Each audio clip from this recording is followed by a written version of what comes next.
So I sat down and made all these lunches, and made what else?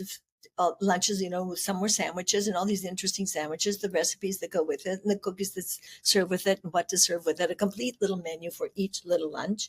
It's nice little books like this. And it was in a series of books that they did, and that was the first one. So they came to me. And that book I wrote in about 2 days.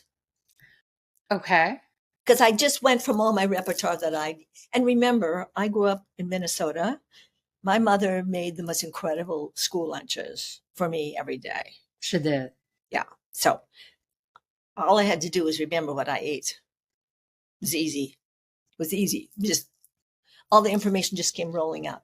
Then the next book was called Food from an American Farm, about my mother, my grandmother, and the people the neighbors and the relatives and so forth. And it's about the food that we ate on the farm and life on the farm and what it was like. And before each recipe, my mother was a fabulous cook. My grandmother was a fabulous cook and a fabulous baker. Both of them were. And Aunt Ruby was great. Everybody had their specialties, but they were all really good. And so that took me about 10 or 12 years to write, because I went home a couple of times to record conversations and recollections of both my father's side of the family, my mother's side of the family, and I was collecting a lot of materials. I was running a cooking school, I had a catering business also, and I had 2 young children and a husband and 2 houses, and I had a lot of other things to do. And then I would get up at 4:00 in the morning and work on my manuscript, and then Wow. go to work, do all the rest of it after everybody else got up. But it took a long time to publish it. Of course, you were so busy doing Yeah, all these great projects and raising a family, yeah, obviously. yeah, So you grew up in a farm, and most yeah. of these recipes have been inspired by Well, your yeah, family. and that book, yeah, and it really was. It was about a segment of time. It was when I was growing up. I mean, I have siblings. My brother and I were we were born, my brother was 3 years older than I am, and then was me. And then it was the 9 year span, almost a 10 year span. And then I had 2 younger sisters. So what my life was like on the farm was different than what my sisters had, because it was 10 years later, I see. but yeah. And so it was interesting. I talked about neighbors, and I would tell stories before every recipe. And some of the recipes were from the neighbor or from a childhood friend or whatever. And I'd write a recipe about something, and then I'd recall a story that goes with it. You appeared on Today's Show and some TV shows. Yeah. Also, you had your own radio show, the Seasonal Chef. Yeah. That's was out in Southampton. Yes. So how was that? It was so much fun. I had the best time. How did you come up with the idea of a radio show? Oh, because I was writing a newspaper column every week. And my newspaper column, and this is how that story happened. I was teaching cooking classes out there, and the local paper had a food column. And the recipes were like from the early 1900s. They were really old-fashioned recipes, and they really didn't have much to do with the produce and everything else that was there. Not all of them, but they were pretty old. And there would be one recipe. And so I audaciously said it just so happened that one of my students was the wife of the publisher. Okay. So she knew my food. She knew what, and they'd been in my house for dinner. So one night I said to her husband, I said, I hate to say this, but your food column is really out of date. He said, yes, I know. He said, yes. I said, you just this one recipe, and it's so old. It's, who wants to make that recipe? He said, but he will be there until he no longer can write or something or whatever. It's like it was a good friend of his and whatever. And I understood. So I forgot all about it. Forgot all about it. I figured, okay, like I told him what I thought, and I moved on. I sort of forgot about it. And then I got a call on a Monday from the editor of that section, of the lifestyle section. And he said, so and so died last week, and we need a column on Thursday, but you need to send it to me on Wednesday. Right? I had to do it before they went to press. I said, okay. I said, great. I thought, what am I going to do? So I'm driving my daughter to either the tennis club or something. And I told her, I said, what shall I do? And it was stop. I said, I'm going to just call myself the seasonal chef because I'm going to stop by the farmer down the road for me. Because in those days, the farmer would put all his produce from his garden out and a tin can, and he would put the price on it. He'd say like $1 for a bunch of this and $2 for that, or $5 or whatever it was. And you put the money in the tin. It was on the honor system. And so I drove past, I figured all those ingredients, and I made up 3 recipes, like a main course, a side dish, or 2 side dishes or something. And I said, okay, I'll call myself the seasonal chef. And she thought it was a great idea. And my daughter was a teenager then. She said, oh, that's a good idea. And that's how that started, the newspaper column. And then I would make it whatever I wanted, but everything was seasonal. So like on Thanksgiving time, I did a huge Thanksgiving Day column with a whole thing about how to make all the stuff. And then I would do special things for Christmas and Thanksgiving, but also every week, so I was constantly creating something new and different. Or if it was something that I learned from another chef or from another book or whatever, I would always say, this is my rendition of so-and-so's recipe, to make sure they had the credit for what they did, because they came up with the idea. I just changed it a little. Or sometimes I say, this is exactly what so-and-so did, but it fits in. And I usually gave a main course, a complete meal, or told them what to make with it, and 2 or 3 recipes every column.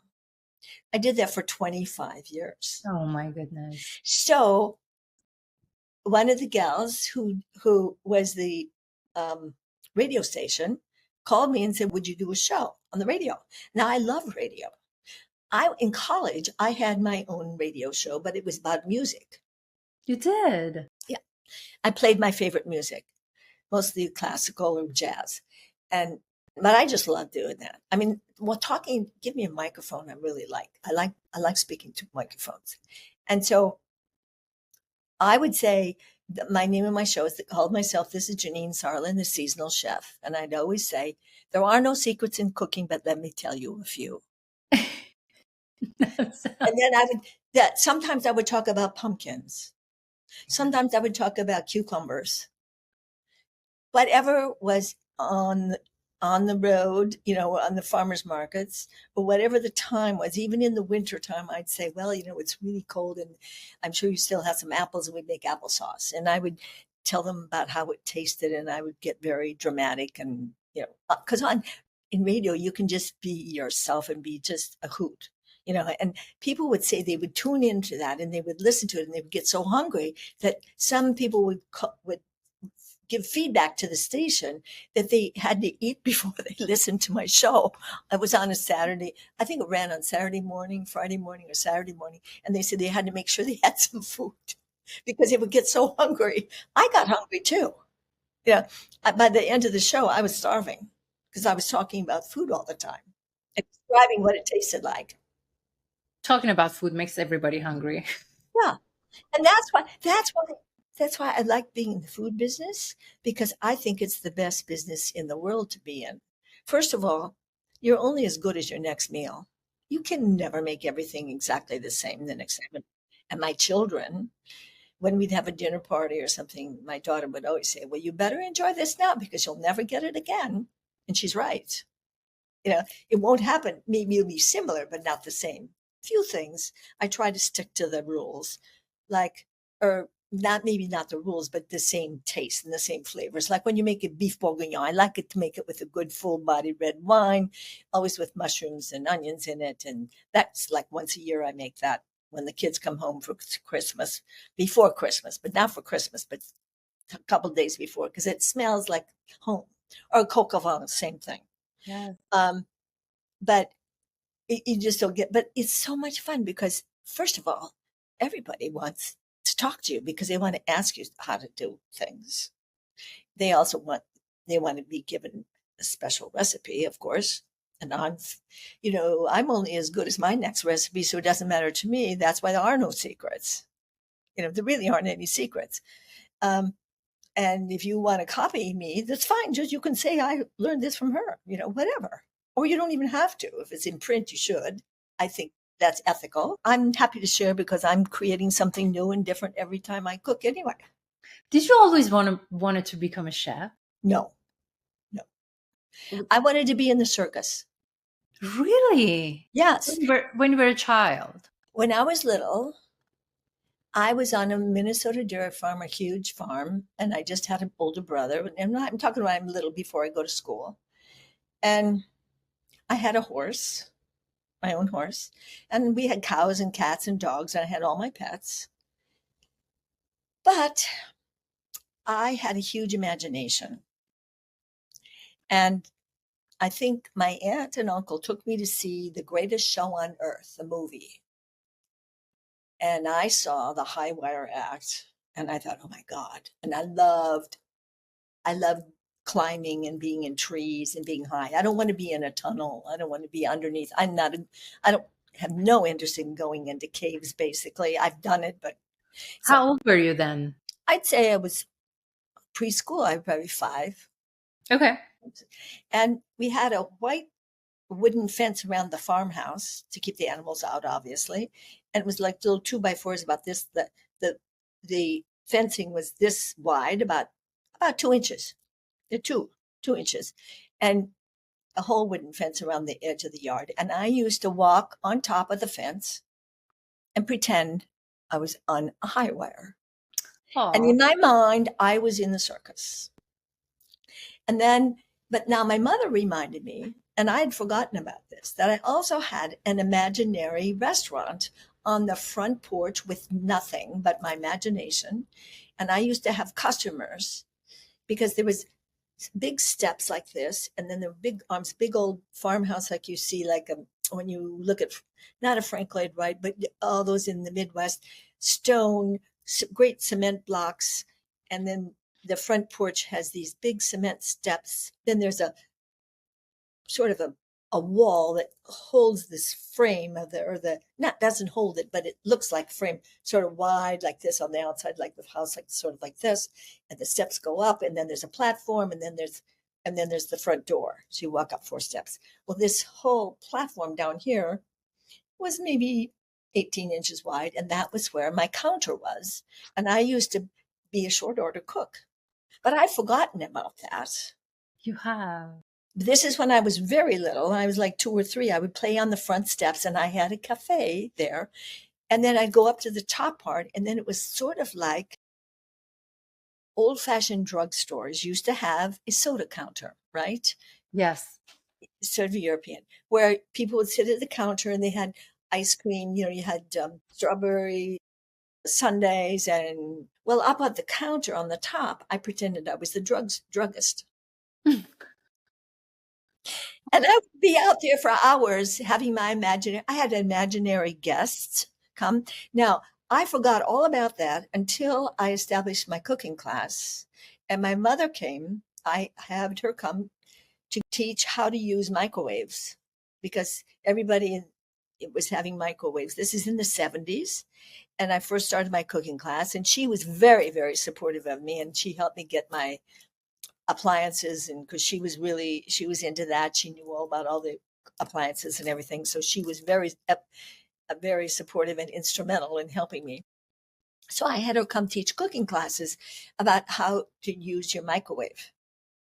Because a lot of my students were asking, and I did some microwave stuff, but I didn't do any basic cooking or whatever. So she was giving all that stuff. And but she came to one of the classes and she looked at me and she said, "Have you forgotten about how you used to have a restaurant?" She said, "This is just like you when you were really little and you had the cafe in the front of the house." I said, "Oh," I said, "Mom, you're right." Isn't that funny? And I had forgotten all about that. I had totally forgotten about that. I do believe that we come into the world already with a mission, and we know, and when we are kids, we demonstrate that through our plays and our imagination and all that. And then, like you said, we forget. Well, yeah, but it's there. But you see, that's in your unconscious. The Yes. minute she said it, I said, "Oh, you're right." And then I put it together. It was predestined in a way. You could say it that way if you want to, but we all have everything that's I truly believe it is in spiritual way. Everything that happens to us is inside if we choose to remember. If we choose to remember Could you please elaborate? I love that sentence that you just said. everything, everything that we've experienced in our life is stored in your unconscious.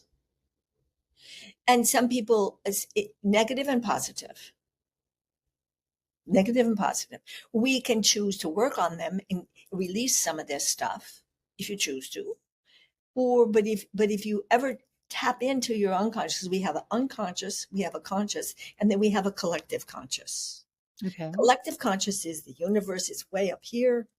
And if we need help, all we have to do is connect up here. Open your channels up in your mind, third eyes, whatever you want to call it.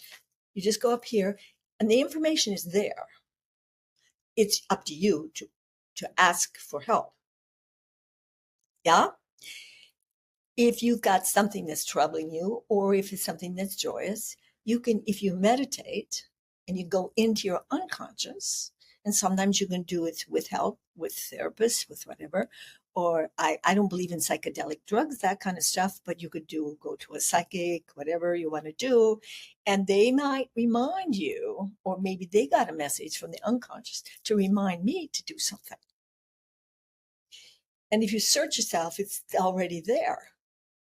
And we have to listen to it. And sometimes maybe things you want to forget. I have a very selective memory, and it makes it very uncomfortable for people who remember everything and hold on to stuff. Right, right. Once something's finished, it's gone. You can remind me and I remember if I choose to remember. Yes. And it's very uncomfortable for other people sometimes, for the person that doesn't move on. And with my personality, I'm an Aries. I'm the first one. I'm the mountain goat. I want to be the first one climbing Machu Picchu. I'm always the one that's in the front. When I was in Bhutan, I was doing the same thing. I want to be right behind the leader. I want to be the first one to get to the top. And I want you to come with me. But if you don't want to come, it's okay. But I would invite you. I'd like people to come with me. So that suits my personality too.